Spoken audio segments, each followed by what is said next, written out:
చంద్రబాబు నాయుడు చేయాల్సిన తప్పులన్నీ ఆయన చేస్తాడు, చేయిస్తాడు. ఎదుటి వాళ్ళ మీద నిందలు వేసి శ్రీరంగ నీతులు చెప్పడం మనం గమనించాం. వ్యక్తిత్వ హననం అనేది చంద్రబాబు నాయుడు చేయటంలో సిద్ధహస్తుడు. తనకి పిల్లనిచ్చిన ఎన్టీఆర్ గారికే బట్టలు ఇప్పించి కార్టూన్లు వేయించిన గనుడు. ఇప్పుడు ఎవరైతే డిప్యూటీ సీఎంగా ఉన్నారో ఆయన పక్కన ఆయన తల్లి గారి గురించి, అలాగే చిరంజీవి గారి కుటుంబ సభ్యుల గురించి, మహిళల గురించి తప్పుగా రాయించింది ఐటీడీపీ ద్వారా లోకేష్ గారు అన్న విషయం అప్పట్లో పవన్ కళ్యాణ్ గారు ట్వీట్ చేయడము, తన ఫేస్బుక్ లో పోస్ట్ చేయడం మనం అందరం కూడా గమనించాం. అలాగే జగన్మోహన్ రెడ్డి గారు ముఖ్యమంత్రిగా ఉన్నప్పుడే కనీస గౌరవం లేకుండా ఆయన మీద, ఆయన భార్య మీద, ఆయన తల్లిగారి మీద, ఆయన సోదరి మీద, ఆయన పిల్లల మీద ఎంత నీచంగా పోస్టులు పెట్టారో మనం అందరం కూడా గమనించాం. తప్పు చేసిన రోజు తప్పు జరిగింది అని చెప్పి వాళ్ళు క్షమాపణ కోరలేదు తెలుగుదేశం వాళ్ళు. ఆ తప్పు చేసిన వాళ్ళని శిక్షించేదానికి ముందుకు రావడానికి కూడా ఈరోజు ఆలోచిస్తున్నారు అంటే ఒకసారి ప్రజలు కూడా ఆలోచించాలి.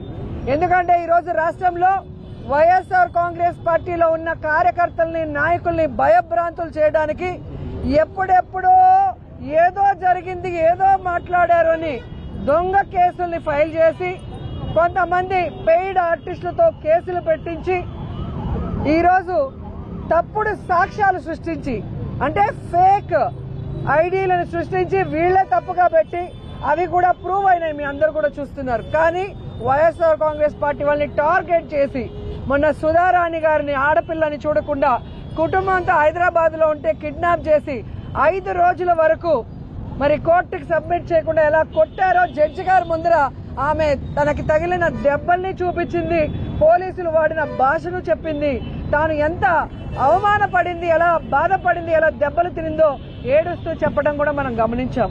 అలాగే నిన్న కడపలో సునీత అనే మరొక పార్టీ కార్యకర్తని వాళ్ళ ఇంటికి మిడ్ నైట్ లో వెళ్లి పోలీసులు ఎలా బెదిరించారో ఆ ఇంటి ముందున్న సీసీ ఫుటేజ్ లో మీకే క్లియర్ గా కనిపిస్తుంది. ఈరోజు మా వైఎస్ఆర్సీపీకి సంబంధించిన వాళ్ళు నిజంగా ఎవరైనా తప్పు చేస్తే మీరు కేసు పెడితే మేమేమనుకోం. కానీ తప్పు చేయని వాళ్ళని తప్పుడు కేసులు పెట్టి ఫేక్ ఐడీలతో వాళ్ళని ఇరికిచ్చి వాళ్ళని కొట్టి ఆ ద్వారా అందరినీ భయపెట్టాలనుకుంటే మాత్రం వైఎస్ఆర్ కాంగ్రెస్ పార్టీకి పోరాటాలు కొత్త కాదు. మా నాయకుడు, మా బ్రాండ్. ఎవరికైనా అన్యాయం జరిగితే జగనన్న ఊరుకోడు. జగనన్న వెనక మేము సైనికుల్లాగా పోరాడతామని కూడా హెచ్చరిస్తున్నాం. అండ్ ఈ రోజు ఒక్కటే చెప్తున్నాం, చంద్రబాబు నాయుడు గారికి కానీ, పవన్ కళ్యాణ్ గారికి కానీ, హోంమంత్రి గారికి కానీ పోలీసుల్ని మహిళల మీద జరుగుతున్న దాడుల్ని అరికట్టడానికి ఉపయోగించండి, మహిళలకి రక్షణ కల్పించడానికి ఉపయోగించండి. అంతేగాని వైఎస్ఆర్ కాంగ్రెస్ కార్యకర్తల మీద, నాయకుల మీద తప్పుడు కేసులు పెట్టి అరెస్టు చేయాలని మీరు ఉపయోగిస్తే మీరు చరిత్రహీనులుగా మిగిలిపోతారని కూడా ఈ సందర్భంగా తెలియజేసుకుంటున్నాను. ఎందుకంటే మీరే ఈ రోజు అసెంబ్లీలో జరిగింది 5 నెలల కాలంలోనే విమెన్ ట్రాఫికింగ్ దాదాపుగా 7,200 మందిని ఈరోజు అమ్మేశారు. అంటే ఈ ప్రభుత్వం ఎంత ఫెయిల్యూర్, ఎంత దిగజారిపోయింది పోలీస్ వ్యవస్థ అనేది కూడా మీరు తెలుసుకోవాలి. ఎందుకంటే గతంలో పవన్ కళ్యాణ్ గారు 34,000 మందిని విమెన్ ట్రాఫికింగ్ చేశారని మాట్లాడారు. అదే మనుషులు ఈరోజు అసెంబ్లీలో ఉన్నారు. అదే క్వశ్చన్ వైఎస్ఆర్ కాంగ్రెస్ పార్టీ వాళ్ళు వేస్తే 34,000 మంది కాదు 36 మందే ఆ రోజు మిస్ అయ్యారు అన్న విషయాన్ని ఇదే హోంమంత్రి గారు చెప్పడం మీరు అసెంబ్లీ రికార్డులో చూడండి. నిన్న మొన్న మాకు 36 మందిని మిస్ అయ్యారు, మిగతా అందరినీ ఆల్మోస్ట్ ఎలా దిశ యాప్ తో సేవ్ చేశాము, దిశ పోలీస్ స్టేషన్లు విమెన్ పోలీసులతో ఎలా అందరినీ కాపాడామో అందరూ కూడా రికార్డులు చూస్తే మీకే అర్థమవుతుంది. కానీ ఈరోజు 5 నెలల్లోనే 7,200 మంది అయిపోయారని ఈ రోజు అసెంబ్లీలో జరిగింది ఆన్సర్ చెప్పారు. దానికి సిగ్గుపడండి అని కూడా ఈ సందర్భంగా తెలియజేసుకుంటున్నాను. ఈ రోజు రాష్ట్రంలో చూస్తే అసలు ప్రజాస్వామ్య రాష్ట్రమా, ప్రజాస్వామ్యమా, నియంతృత్వ ప్రభుత్వమా ఎవరికీ అర్థం కాని పరిస్థితిలో ఉంది. ఈ రోజు మీరు చూస్తే హిట్లరు, గడాఫీ కలిసి పరిపాలిస్తున్నట్టుంది చంద్రబాబు నాయుడు, పవన్ కళ్యాణ్ గారు పరిపాలించడం. ఎవరు వాళ్ళు చేసిన తప్పులను ప్రశ్నిస్తే వారి మీద తప్పుడు కేసు.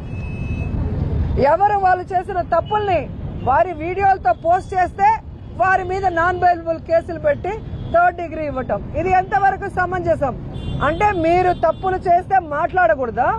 మీరు ఇచ్చిన సూపర్ 6 మీరు ఎవరికి ఇవ్వకుండా చీటింగ్ చేస్తుంటే మాట్లాడకూడదా? సో ప్రజల్ని, కోర్టుల్ని తప్పుదారి పట్టిస్తున్న ఈ ప్రభుత్వానికి, పోలీసులకి హెచ్చరిస్తున్నాం.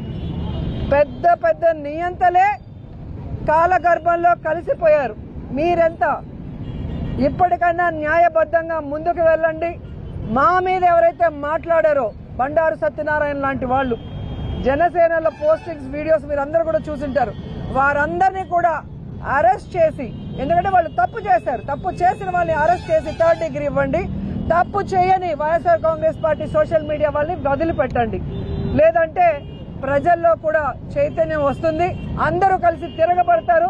మీరు కాలగర్భంలో కలిసిపోవటం తథ్యమని కూడా ఈ సందర్భంగా తెలియజేసుకుంటున్నాం.